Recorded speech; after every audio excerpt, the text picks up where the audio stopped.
ವೀಕ್ಷಕರೇ, ನಮ್ಮ ಚಳ್ಳಕೆರೆ ಟಿವಿಗೆ ಸ್ವಾಗತ. ಇಂದಿನ ಪ್ರಮುಖ ಸುದ್ದಿ. ಚಿತ್ರದುರ್ಗ ಜಿಲ್ಲೆಯ ಚಳ್ಳಕೆರೆ ನಗರದ ಹೊರವಲಯದ ಮೈರಾಡ ಕಾಲೋನಿಯ ಸರ್ಕಾರಿ ಶಾಲೆಯಲ್ಲಿ ಭಾರೀ ಮಳೆಯಿಂದ ಮೇಲ್ಛಾವಣಿ ಮೇಲಿದ್ದ ಶೀಟ್ಗಳು ಕೆಳಗೆ ಬಿದ್ದಿರುವ ಘಟನೆ ನಡೆದಿದೆ.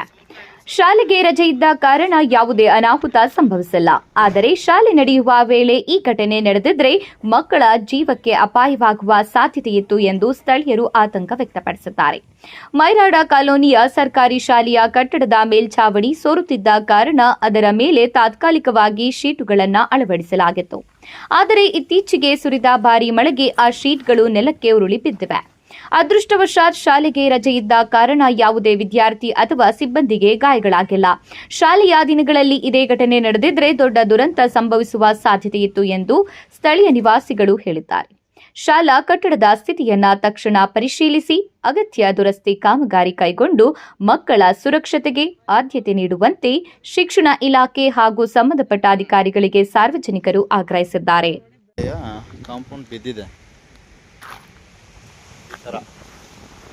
ಮೇಲೆ ಗೋಡೆ ಇದ್ದಿದ್ದು ಎಲ್ಲ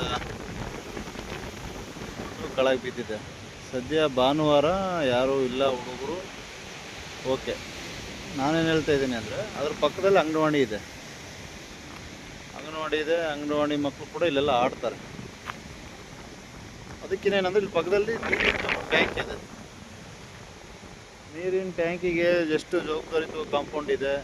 ಅದ್ರ ಒಳಗಡೆ ಯಾರು ಹೋಗಬಾರ್ದು ಅಂತೇಳಿ ಹಂಗೆ ತೋರಿಸ್ತೀನಿ. ಅದರೊಳಗಡೆ ಯಾರು ಹೋಗಬಾರ್ದು ಅಂತೇಳಿ ಎಷ್ಟು ಜವಾಬ್ದಾರಿಯಾಗಿ ಸುತ್ತ ಕಾಂಪೌಂಡ್ ಹಾಕ್ಬಿಟ್ಟು ಗೇಟ್ ಹಾಕ್ಬಿಟ್ಟವ್ರೆ. ಆದರೆ ನಮ್ಮ ಸರ್ಕಾರಿ ಶಾಲೆಗೆ ಮಾತ್ರ ಈ